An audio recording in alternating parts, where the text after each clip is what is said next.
Can a system remain secure even when everything it shows is false? When Mark, a fraud analyst at a European bank, sees a business account lose 480,000 euros without any new device, any new IP appearing, he first thinks it's a bug. Then everything unfolds. Mark checks the logs. Same computer, same browser, same city. The client was logged in, then nothing. No click on new beneficiary, no visible transfer. Yet the money left the account, split into 4 transfers perfectly aligned with the bank's internal rules. On paper, everything is compliant. In the silent room, Mark realizes this is not a mistake. It's an invisible hand. 2 days later, a second file lands on Mark's desk. A very wealthy individual, same online bank, same strange pattern. The login screen looks normal. The security codes were entered correctly. The authentication SMS messages were sent, archived, everything matches. Except for one detail. At the moment the transfers go out, the internal logs indicate that the mouse hasn't moved for several minutes.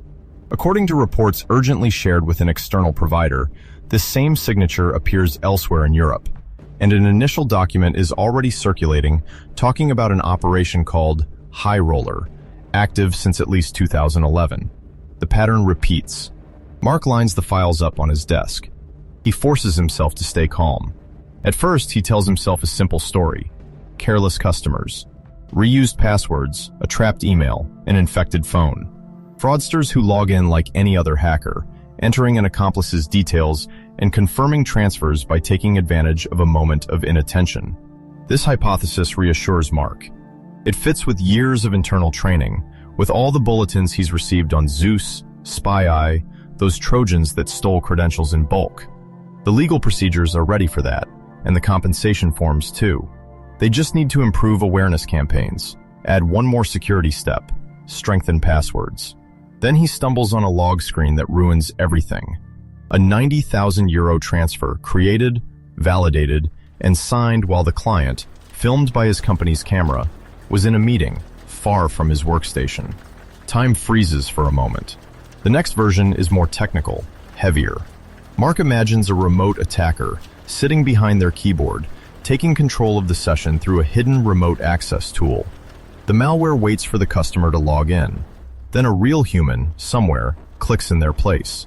They bypass dialog boxes, read SMS messages on a compromised phone, adapt to security questions. It's time-consuming, but possible. Some cybercriminal groups have already done it, patiently, on business accounts. In the first reports Mark receives from a partner, this scenario seems to hold. They talk about credential theft, manual takeover, organized groups driving transfers from an operations center. Everything flips when he discovers a series of transactions where the mouse doesn't move. The keyboard stays silent, and yet the screens change. The forms are filled out. The security steps follow one another at a perfectly regular pace, without the slightest hesitation. This is not a human clicking. It's a script. So Mark drifts toward a more disturbing idea. He starts to see the bank as a puppet theater. Customers type in their credentials, their one-time codes, think they're confirming a normal transfer. But above them, an automated system, nestled in the browser, hijacks every action. The pages are displayed, but the content is modified on the fly. The visible fields are no longer those the bank sent. Temporary forms, processing in progress error messages appear. In this scenario, strong authentication is no longer a barrier. It's a resource. The malware waits for Mark and his bank to trust the process, then uses that trust as fuel for something else. And the detail that overturns everything he has just understood is a raw log sent by a security lab. The amounts the client sees on the screen do not match those actually transmitted to the bank's internal servers. The theater he was talking about isn't even in the bank's systems. It's on the customer's computer. From that point on, Mark no longer has an investigation. He has a fracture. He reads the technical reports that are forwarded to him. They talk about web injection modules, capable of rewriting banking pages at the precise moment they are displayed. Command and control servers hidden in other countries, sending complete scripts. Amount, IBAN, validation sequence, splitting of transfers to slip under the radar. Everything is orchestrated elsewhere. On the screens in his room, the compromised accounts look clean. No suspicious connection, no new machine. The device fingerprints are familiar. Failed login attempts are rare. Yet hundreds of thousands of euros are leaking away, sometimes split into small transfers, sometimes concentrated in one single sharp movement. Mark tries to act. He proposes to systematically block any transfer to a new beneficiary above a certain amount. He's told that major companies live off these flows, that freezing each operation will trigger complaints, contract terminations, media alerts. Management asks him for solid proof, clearly linked, identified, quantified cases. But what he has are scattered anomalies. Businesses in one region, wealthy individuals elsewhere, intermediate institutions. Each case taken in isolation looks like a classic fraud. Together, they outline something else. Only this whole doesn't appear in any official report from his bank. It crosses borders, systems, regulations. Above all, it runs up against one thing: the blind trust that everyone has placed in the visible security layers. Clients show their confirmation SMS messages, their physical tokens, their scratch card code lists. They say, "Look, I followed all your instructions. I checked the URL. I typed in the code I received. I checked the amount." Some keep in their wallet a small plastic card reader that hurts just to squeeze it. A client squeezes hers so hard in Mark's office that the rigid edge cuts into her palm. A drop of blood falls onto the complaint form. For her, for them, these objects are shields. For Mark, they're becoming signs of powerlessness. He examines the strong authentication logs. Every TAN code entered, every OTP received, every challenge passed is correct. The internal system ticks the security compliant box. Internal auditors rely on those boxes. So do the regulators. Meanwhile, the attackers have shifted the battlefield up one level. They're no longer trying to break authentication. They're hijacking it. Mark's wall is this question he no longer knows how to answer in front of a client. If I can do everything you ask me to do, follow all your steps, use all your codes, and still lose all my money, what is your security even for? In meetings with senior management, he sees faces tighten. He's asked not to mention figures that are too high as long as there's no consolidated estimate. Some talk about a few tens of millions in attempts, others about hundreds.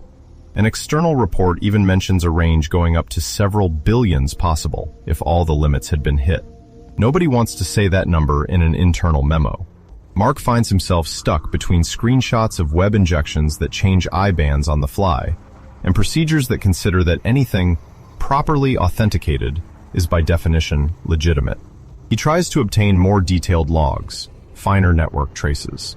But the real theater played out on the client's machines, infected with malware he doesn't control.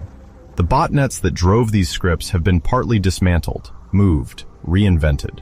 When he finally manages, through a partner, to look at a working sample of one of these pieces of malware, he realizes that everything he thought was a succession of individual attacks was only one segment in an industrial chain. And this chain feeds mainly on one thing: the certainty, shared by the bank, the regulators, and the clients, that strong authentication was the finish line. The doubt remains. When Mark finally speaks with the teams at McAfee and Guardian Analytics, the consensus lands in one sentence: High Roller didn't break passwords. It bypassed the very logic of banking sessions by automating them end to end.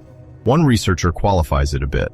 It's not a single super gang, but several cells that seem to have shared the same technical platform, sometimes clumsy, sometimes almost elegant. All of them, however, refuse to call it a total failure of the banks. And one of them lets slip that what he fears most is not that operation, but the next one. The one where the same techniques would be combined with AI systems capable of learning each client's behavior in real time. For weeks, Mark rereads the full report on what the researchers named Operation High Roller. The schematics are clear. Customized versions of Zeus, of SpyEye, a network of servers spread across several countries, an automatic selection of the most attractive accounts, then transfers launched without any human needing to click confirm. The scenarios repeat themselves. An SME logs in to pay its suppliers. A wealthy individual checks their investment portfolio. An internal financial institution transfers treasury funds. In each case, The same sequence. The client authenticates, the bank's system confirms, the screens look familiar. The malware waits for that precise moment. It injects a fake message. Your transaction is being processed. Please wait. While the client stares at this motionless sentence, a different transaction, sometimes split into several transfers, is being created and validated in the shadows. Mark realizes that what he had believed from the beginning is dead. He thought that securing the banking system was a perimeter problem, building higher walls, adding stronger doors, checking more thoroughly, more often. He had built himself a simple conviction. If the user and the bank see the same thing at the same time, then the transaction is trustworthy. High Roller tears this illusion away from him. The attackers did not force the door. They changed what the user saw of the door. They moved the breaking point into the browser, into a gray area where neither the bank nor the client has any real visibility.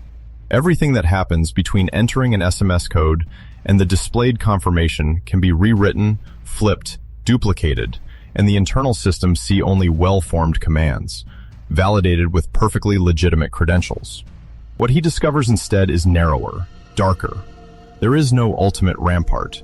Strong authentication mechanisms, SMS codes, tokens, real-time detection, all of that is only one layer in a continuous struggle where the slightest habit becomes predictable, where every fixed process is a target.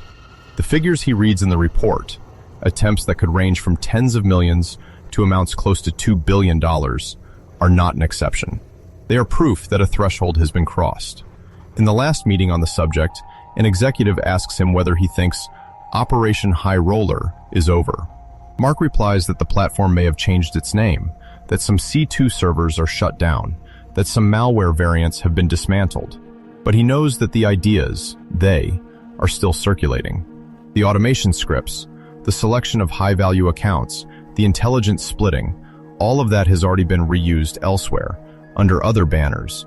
In other reports he now reads with a different kind of distrust. In the evening, alone in front of his own online banking screen, he observes every detail. The slightest "please wait" message seems suspicious to him. A small delay in the time it takes a page to appear makes him hesitate. He knows his computer is protected, up to date, monitored. He also knows that entire companies, institutions, and equally cautious individuals have served as raw material for an industrial operation that did not even need to look at them. So he catches himself asking a brutal question without finding a satisfactory answer. If even when everything is correct on the screen, the money can go somewhere else, how can you be sure, even once, that the confirm button still does what it claims to do? Nothing answers. On Mark's desk, a small black token blinks with a steady green light. His computer screen displays a simple transfer form with an empty amount field and a partially masked IBAN. His hand hovers above the mouse, fingers tensed, not daring to move down toward the click. At the back of the room, the phone lying on the table vibrates once, very briefly, without anyone checking it. The form remains motionless.